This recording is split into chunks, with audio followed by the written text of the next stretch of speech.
There is no guarantee for success, but there are ways to get closer to it when you do the right things. Who you surround yourself with is just as important as what you do. Finding the right people, the right classes, the right activities, and taking the right tests are all decisions that shape your future. Find out more today on Destination University with Dr. Cynthia Colon. Dr. Colon and her guests will give you the tips you need, whether you're a student, parent, or educator. Now, here is your host, Dr. Cynthia Colon. You're listening to Destination University. We're running a special series following high school seniors who've been admitted to college. They're dishing on all the things that they did right, what they might do differently, and they're also revealing where they're headed to college. We're in a situation where you're going to meet Julia today. Julia is going to be a three-part series. Why? Because Julia is just that special. She's been admitted to several top 100 colleges in the country, and I dare say top 30 colleges that are admitting under 20%. So if you are a college-bound teen or a champion of one, you are exactly where you're supposed to be. Before we meet Julia, let's just give a big shout out to our friends over at bigfuture.org. Hop on over to bigfuture.org today. It's free, it's mobile friendly, and it's a personal guide, step-by-step process of how to get through the college admission journey. You can explore careers, plan for college, and even learn how to pay for college. So if you haven't yet, set up your account for free and get your bigfuture.org going on today. Okay, Julia, can you hear me okay? Yes, thank you, Dr. Colon. All right. Okay, well, we're going to meet the star of the show right now. Here's Julia. And we are doing a three-part series, which I'm so grateful that she agreed to do this. And we're going to first just have Julia share with us a bit about, share with us who you are, where you live, where the heck is Rancho Cucamonga, and let's just start there. Okay. So, hi, my name is Julia Morales. I am currently a senior at Bishop Amat Memorial High School in La Puente, California. Now, I live in Rancho Cucamonga, which is about an hour away from where I go to school, which is an hour away from Los Angeles. So if you do the math, it's about 2 hours away from Los Angeles. It's in that general area. And I am part Mexican and part Dutch, and it was really important for me to go to a school where I would feel really comfortable, for high school at least, and for college, but we're on high school for now. And so I really liked the ambiance of Bishop Amat. My sister had been going there for 2 years already, so I knew a lot about it because I had been going to her performances, her recitals, that sort of thing. And I really like the teachers, I really like the faculty, and I've made a lot of friends there in my last 4 years, so I think it was ultimately the correct choice despite the distance and the drive. So. Well, it is quite the distance. And in those of you who don't live in Los Angeles or Southern California, 5 miles can be literally, 25 minutes. So certainly this long commute was tiresome every single day.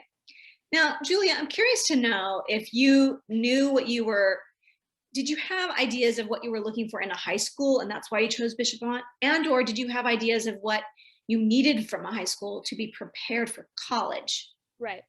So when I was preparing for high school, the other options for me would be all girls or a public school. So I am a cradle Catholic, so it was very important for me that I go to a Catholic school that would sort of align with my values in that way. And it was also important for me to go to somewhere that was co-ed because that was similar to the real world. And Bishop Amat really checked all those boxes. That, and because my sister was going there, it would be easier for my parents to take us both. So, and I didn't really know, I had no idea what college was. I was like, it's 4 years from now, I have time. So I sort of evolved what I thought about college in the 4 years, mostly in my junior and senior year, because in my junior year, I participated in your boot camp.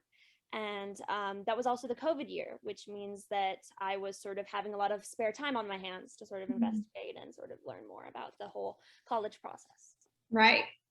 Okay, so but you bring up a good point that your sister was also going there, and it made for an easier family event to get both of you to campus, which makes a lot of sense and practical sense. Now, I want to touch on, and maybe because maybe in part 2 or part 3, we can expand more, but you're part Dutch and part Mexican. And this was one of my favorite essays from last summer. So share with us like sort of what that means to you and how it's played a role of importance to you. If I'm correct, I think your high school, Bishop Amat, is primarily Latino, not 100%, but primarily. And then that also, so I know that also plays a role in how for how you chose your college too, in terms of diversity. So share with us what it means to be part Dutch and part Mexican. Right. So obviously there is the whole language issue. So I do not speak Dutch. I speak a little bit of Mexican. I can understand, but I have a little bit of trouble with the speaking because I can't roll my R's for some reason, probably because my mom can't, my dad can, and my sister can. So I got the short end of the stick in not being able to. But for the Dutch side, they live 3 minutes away from me, my grandparents. So they were always super involved in my life. They would always take care of me after school. They would help me get my homework done. And they speak Dutch, and I'm actually a Dutch citizen. So every few years we would have to go to San Francisco to the embassy there and renew my citizenship and do that whole thing. And then Bishop Amat, as you said, is primarily a Hispanic school.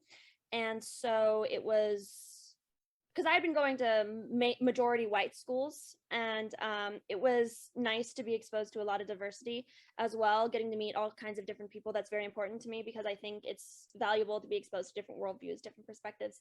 And so because I had been in such a diverse environment in a high school, that ultimately informed my decision for what college I will be going to next year. Awesome, awesome. Now, we'll spend a little bit more time in this episode, and then we'll transition to all the things that you were involved in high school, and really also concentrate on your Coolness project, which is also your Girl Scout Gold Award. But for this part of the episode or this series, I want you to just explain how you decided to establish yourself academically. Were you a freshman when you thought, okay, I need to, get these honors and APs? Like, when did it hit you once you got to high school that you needed to be preparing academically for college? Right. So when this all started in elementary school.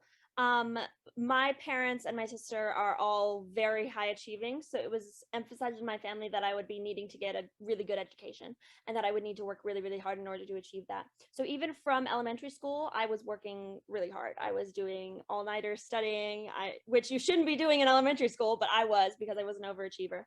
And then that eventually extended into high school. For my entrance exam, I scored in the top 99% of students. And then that placed me in higher level classes. So I was taking honors and AP classes in my freshman year instead of just taking regular. And then because I had started in my freshman year, I was able to sort of branch out with more and more AP classes as the years went on. So in my sophomore year, I took 1. In my freshman year, I took 1. In my junior year, I took 4. And this year I'm taking 4 more.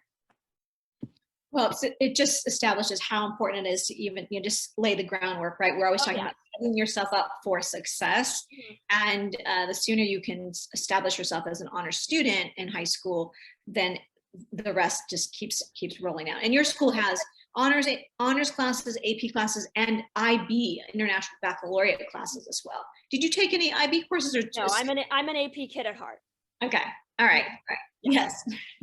College board baby for sure. Okay.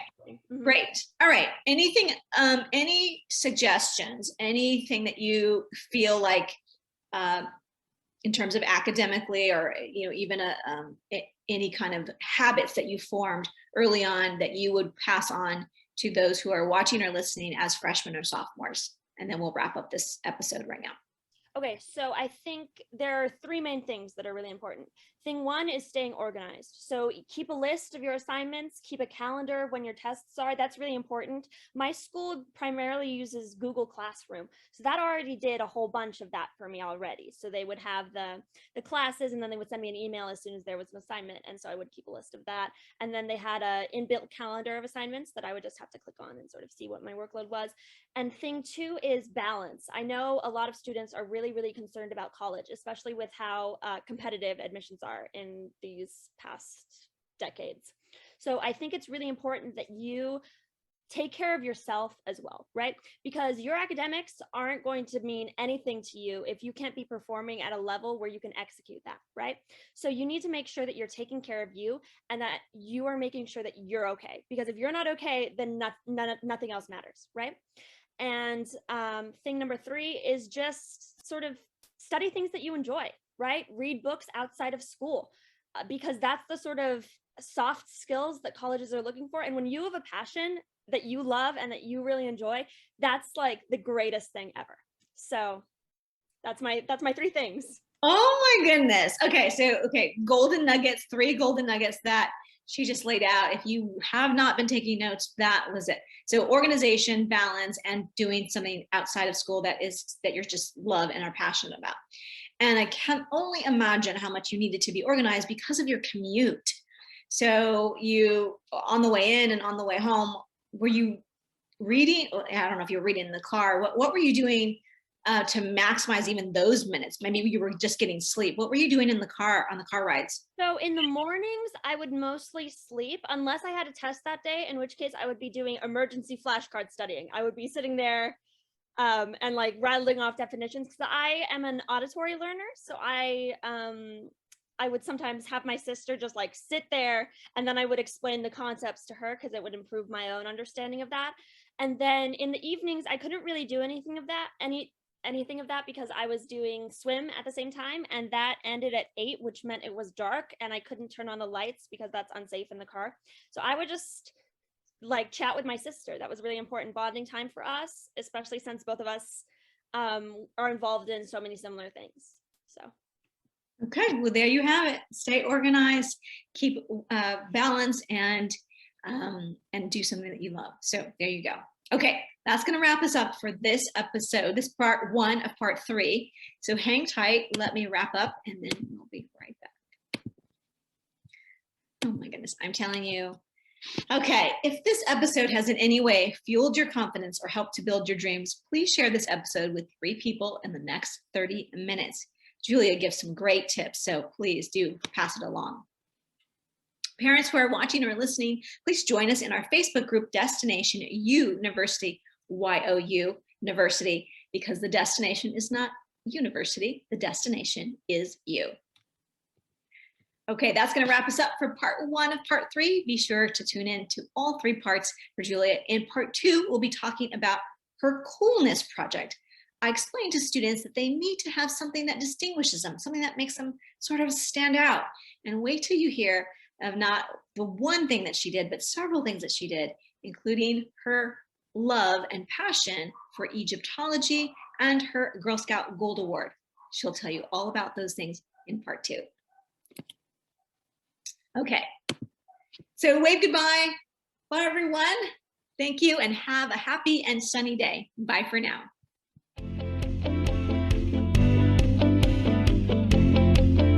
Thank you so much for listening this week to Destination University. Be sure to join Dr. Cynthia Colon again and get one step closer to your success.